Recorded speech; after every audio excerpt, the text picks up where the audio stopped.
आजच्या या आपल्या व्हिडिओमध्ये आपण पुराभिलेखागार, ज्याला दप्तरखाने म्हणून ओळखले जाते, त्याचा समग्र आढावा घेणार आहोत. या पुराभिलेखागारमध्ये प्रामुख्याने मानवी जीवन आणि त्याचा लेखाजोखा हे प्राचीन कालखंडापासून घेण्याची पद्धत रूढ झालेली आहे. या पृथ्वी तलावर माणूस अन्य प्राण्यापेक्षा एक वेगळं अस्तित्व ठेवून आहे. त्याच्यामध्ये विचाराची देवाणघेवाण होते, आपसामध्ये संवाद होतो आणि हा संवाद लिखित स्वरूपामध्ये ठेवण्यासाठी एक विचार विनिमयाचं साधन म्हणून त्यांनी बोलीभाषा विकसित झाली आणि ह्या बोलीभाषेचं रूपांतर आपल्या लेखनशैलीच्या माध्यमातून विकसित होण्यास प्रारंभ झाला. तेव्हापासून लेखनकला, लिपी, भाषा याचे मूर्त स्वरूप हे लेखनाच्या स्वरूपात आले आणि त्याच माध्यमातून निर्माण झालेली एक शैली म्हणजे लेखनकला. मग ही लेखनकला विविध भाषा, विचार, लेखन प्रकार, वेगवेगळ्या कला याच्या माध्यमातून येण्यास प्रारंभ झाला आणि तो भाग जो संग्रहित करून ठेवण्याची परंपरा आली आणि त्या संकल्पनेतून पुढे पुराभिलेखागार किंवा दप्तरखाने ही संकल्पना पुढे आली. आता ही सर्व साधने पुराभिलेखागार यामध्ये लिखित स्वरूपाची असतात, ज्यामध्ये मानवी प्रगतीचा आढावा घेण्याचं कामसुद्धा पुराभिलेखागार करत असतो. मानवाचं जीवन जगत असताना नव्या कल्पना विकसित होतात, नवे अनुभव येतात आणि या अनुभवाच्या माध्यमातून विकसित झालेले जे भाग किंवा पैलू असतील, विचार असतील, हे संग्रहित करण्याची जी परंपरा निर्माण झाली, त्याच परंपरेचा भाग म्हणजे पुराभिलेखागार याला ओळखलं जातं. आता ज्या कालखंडामध्ये दैनंदिन व्यवहारामध्ये ज्या बाबी संग्रहित केल्या गेल्या, ज्या कागदपत्राच्या माध्यमातून त्याचं कामकाजाचं मांडणी करण्यात आली, या सर्व बाबी मांडत असताना जे राजवाडे असतील, संग्रह असतील, त्यांच्या कालखंडामध्ये दप्तरखान्याची व्यवस्था निर्माण झाली आणि ही व्यवस्था श्रीमंत लोकांच्या घरातील सुरक्षित ठिकाणी ठेवण्याची परंपरा आली. आता ही कागदपत्रे महत्त्वाची कागदपत्रे म्हणून त्या काळामध्ये ओळखले जात होते. पुष्कळ असे कागदपत्रे ज्यामध्ये वेगवेगळ्या राजकोष असेल, त्याचबरोबर युद्धनीती असेल, अशा वेगवेगळ्या कागदपत्राची निर्मिती होण्यास प्रारंभ झाला. सुरुवातीच्या कालखंडामध्ये ही कागदपत्रे म्हणजे जनावराच्या कातडीच्या वर जनावराची कातडी असेल, त्या कातडीमध्ये सुरक्षित ठेवण्याची पद्धत म्हणजे पिशव्या करून ठेवण्याची पद्धत होती. पुढच्या काळामध्ये तेच बाबी वाढल्यानंतर त्याचं संग्रहालय किंवा संग्रह करणे ही संकल्पना पुढे आली आणि त्याच पार्श्वभूमीवर संग्रहालय असतील, वस्तुसंग्रहालय, दप्तरखाने, अभिलेखागार अशा संस्था विकसित झाल्या. म्हणजे जी बाब मानवाने लिखित स्वरूपात मांडणी करण्यास प्रारंभ केला, त्याची संख्या वाढत गेल्यानंतर त्या साहित्याचे जतन व संरक्षण, संवर्धन होणे ही एक गरज वाटू लागली आणि त्याचा उपयोग भविष्यामध्ये होईल या संकल्पनेतून पुराभिलेखागार या संकल्पनेचा उदय झाला. आणि ही पुराभिलेखागार किंवा पुराभिलेख म्हणजे काय हे समजून घेणे सर्वप्रथम महत्त्वाचे आहे.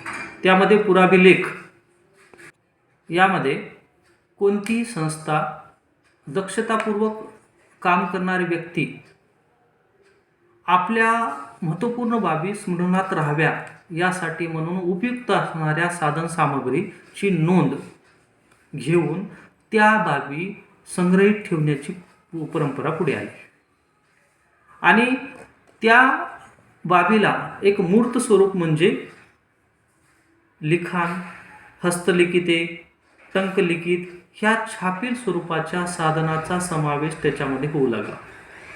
आणि ह्या सर्व साधनाला, या लेखन प्रकाराला अभिलेख असं म्हणून ओळखलं जाऊ लागलं. म्हणजे जी कागदपत्रे अंगीकृत कार्याच्या संदर्भात, म्हणजे महत्त्वपूर्ण कार्याचा एक भाग म्हणून त्याकडे पाहिलं जातं, हे कागदपत्रे कायमस्वरूपी जपून ठेवायची आणि त्या अभिलेखाच्या माध्यमातून त्याचा वापर करून योग्य तो वापर व्हावा, हा उद्देश घेऊन पुराभिलेख या संकल्पना पुढे आल्या. आता अभिलेख शब्दाचा अर्थ इतिहासाची लिखित साधने, ऐतिहासिक कागदपत्रे, ऐतिहासिक महत्त्वाचे आलेख, ताम्रपट असेल, शिलालेख असेल, सनद, अशा स्वरूपाची रचनासुद्धा त्यामध्ये समाविष्ट आहे.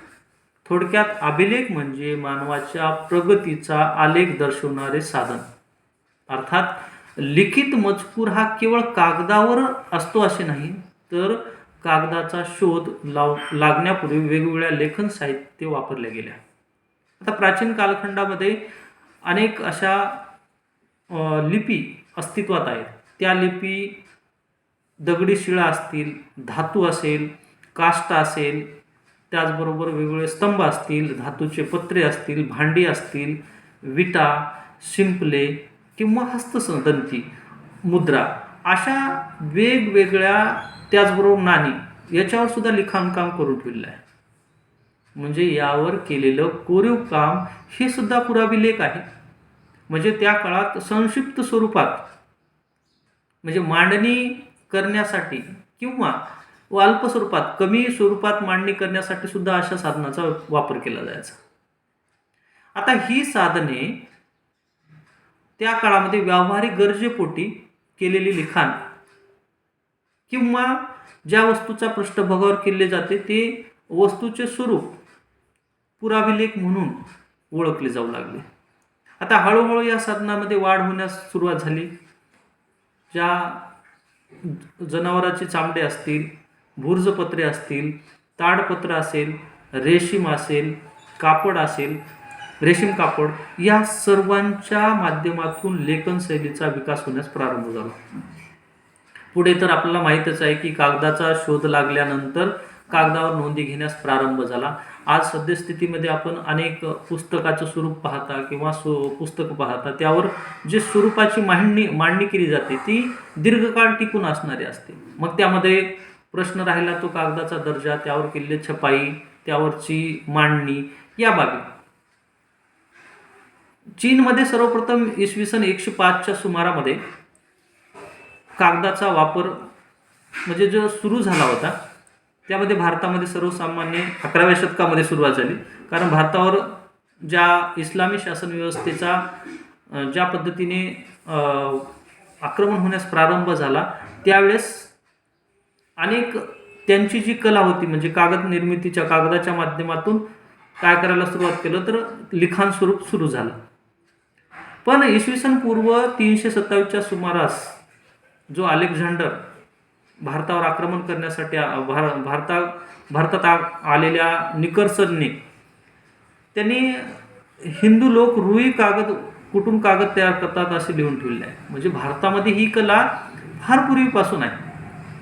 म्हणजे ज्या कापसाच्या धागा आहे, त्या कापसाला कुठून एक वस्त्र बनवलं जातं आणि त्याच्यावर लिखाणकाम केलं जातं, ह्या नोंदी आहेत. पुढे हस्तलिखित भारतात कागदपत्राच्या स्वरूपात, म्हणजे कागदाच्या मुद्रणशैलीनुसार ब्रिटिश कालखंडात, म्हणजे 16व्या शतकामध्ये प्रकर्षाने वाढण्यास सुरुवात झालं आणि त्याचा विस्तार होण्यास सुरुवात झाला. मग या कागदपत्राची निर्मिती झाल्यानंतर त्याचे जतन व संरक्षण करण्याची जी भूमिका होती ती निर्माण झाली. ब्रिटिश कालखंडामध्ये ब्रिटिशांची नीती, राज्यकारभार, व्यापार, उद्योग, व्यवसाय यांच्या नोंदी ठेवण्यासाठी कागदाचा वापर करायला सुरुवात झालं आणि तेव्हापासून दप्तरखाने किंवा पुराभिलेख याचा वापर भारतामध्ये वाढण्यास प्रारंभ झाला. मग पुराभिलेख निर्मितीची संकल्पना कशी आली? कागदाची संख्या वाढायला लागली, शासकीय कार्यालय वाढले, खाजगी कार्यालय वाढले, राज्यकारभार वाढण्यास सुरुवात झाला आणि त्याच अनुषंगाने महत्त्वपूर्ण असणारे सरकारी, निमसरकारी असे कागदपत्राची रचना व्हायला लागली. आवक जावक विभाग सुरू झाला.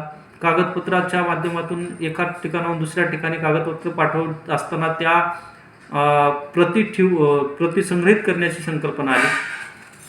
मग हीच संकल्पना दप्तरखाना या संकल्पनेपुढे झाली. दप्तरखान्यातल्या फायली एकमेकावर अवलंबून राहण्यास प्रारंभ झाल्या. एक पुरावा दुसऱ्या पुराव्यावर अवलंबून राहण्यास प्रारंभ झाला. अशा प्रकारच्या अनेक बाबी निर्माण होण्यास प्रारंभ झाला. आजच्या सद्यस्थितीमध्ये कॉलेज महाविद्यालयामध्ये शिष्यवृत्ती असतील, अर्ज असतील, अशा अनेक बाबी लिखित स्वरूपात मांडणी केल्या जातात आणि त्या संग्रहित ठेवल्या जातात.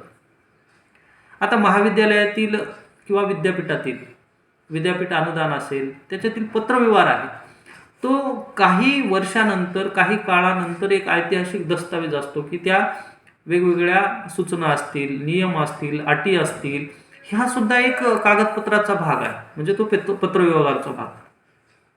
आणि दरवर्षी सातत्याने त्याच्यामध्ये भर पडत असते. असे उपयोगाचे असणारे अनेक भाग किंवा विषय हे दप्तरखान्यामध्ये येण्यास प्रारंभ झाला. आता अभिलेखाची निर्मिती ही प्रशासकीय कार्यामुळे तसं खाजगी कार्यामुळे सुद्धा झालेली आहे. काही सामाजिक नेते असतील, राजकीय नेते असतील, सामाजिक व्यक्ती, राजकीय नेते, शैक्षणिक संस्था यांच्यामध्ये खाजगी जे अभिलेख संग्रह होण्यास प्रारंभ झाला. आणि याच संकल्पनेचा पुढे आज भारतामध्ये विविध ठिकाणी अभिलेखागार आहेत, ज्या ऐतिहासिक पुराव्याची किंवा दस्तावेजाची योग्य पद्धतीने जतन आणि संवर्धनाची भूमिका बजावतात. आज पुराभिलेखागार ज्याला महत्त्वपूर्ण स्थान निर्माण झालेलं आहे. इतिहासामध्ये तर प्रत्येक बाब पुराव्याशिवाय गृहीत धरली जात नाही. त्याच पद्धतीने आज या पुराभिलेखागाराचं महत्त्व म्हणजेच जे पुरावे आहेत, जे इतिहासाची साक्ष देतात, ते काळाच्या ओघामध्ये जीर्ण होऊन चालले आहेत. त्यांना वाळवी लागत आहे, काही ठिकाणी पाणी, आग लागणे, अशा दुर्घटना घडतात. अशा वेळेस त्याचं जतन व संवर्धन व्हावं या उद्देशाने निर्माण झालेलं म्हणजे पुराभिलेखागार. आणि हेच पुराभिलेखागार ज्या कार्यालयामध्ये अभिलेख संग्रहित करून त्याचे व्यवस्थापन केले जाते, त्या कार्यालयाला पुराभिलेखागार किंवा दप्तरखाना म्हणून ओळखलं जाऊ लागलं. आणि सद्यस्थितीमध्ये पुराभिलेखागाराची संकल्पना ही प्रबळ बनलेली आहे आणि त्याच्यामध्ये एक संघटित स्वरूप आलेलं आहे. आता पुराभिलेखागार ही संकल्पना कशा पद्धतीची आहे, ही संकल्पना विकसित कशी झाली? आता इतिहासाचे साधनं जतन करण्याचा महत्त्वपूर्ण एक ठिकाण म्हणजे पुराभिलेखागार आहे. जर आपल्याला कोणत्या ऐतिहासिक घडामोडीच्या नोंदी पाहायच्या असेल तर त्या पुराभिलेखागाराची मदत घ्यावी लागते. मग एका पिढीकडून पुढच्या पिढीपर्यंत हे मुद्रित झालेलं लेखन, पुरावे मिळण्याचं कार्यालय, ही संकल्पना ही फार पूर्वीपासून आहे. पूर्वी खाजगी स्वरूपात होती, पण नंतरच्या कालखंडामध्ये प्राचीन, मध्ययुगीन, त्याचबरोबर आधुनिक कालखंडामध्ये या बाबी वेगवेगळ्या व्यक्तींच्या खाजगी जीवनात म्हणजे खाजगी असणाऱ्या बाबी संग्रहित स्वरूपाला.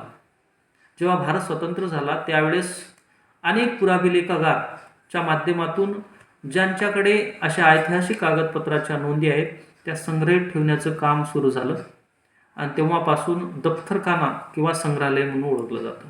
आजही आपण पाहतो तर आपल्या तहसीलचे पुरावे पाहत असताना वंशावळी जरी काढायची असेल तर त्या वंशावळीची आपण जर कागदपत्र बघितलो तर एका जीर्ण अवस्थेत दिसतात. सद्यस्थितीमध्ये अशा कागदपत्राचे डॉक्युमेंटेशन म्हणजे कम्प्युटरमध्ये केले जाते, स्कॅनिंग करून ठेवण्याची पद्धत सुद्धा आलेली आहे. आणि पुराभिलेखागाराची ही संकल्पना का महत्त्वाची आहे तर या माध्यमातून ऐतिहासिक पुरावे असतील किंवा घडामोडी असतील किंवा अन्य बाबी असतील, हे ठेवण्यासाठी पुराभिलेखागार हे महत्त्वपूर्ण साधन म्हणून ठरणार आहे. म्हणजे पुराभिलेखागार ही संकल्पना कशी आली, ती आजच्या सद्यस्थितीमध्ये कशा स्वरूपात त्याचं स्वरूप आहे आणि या पुराभिलेखागाराचं महत्त्व काय या बाबी आपण या व्हिडिओमध्ये बघितलं. तर पुराभिलेखागार हे एक ऐतिहासिक दस्तावेज किंवा दप्तरखाने म्हणून त्याकडे पाहणे हे पाहत आहोत. ही एक महत्त्वपूर्ण पुराभिलेखागार ही एक संकल्पना आहे.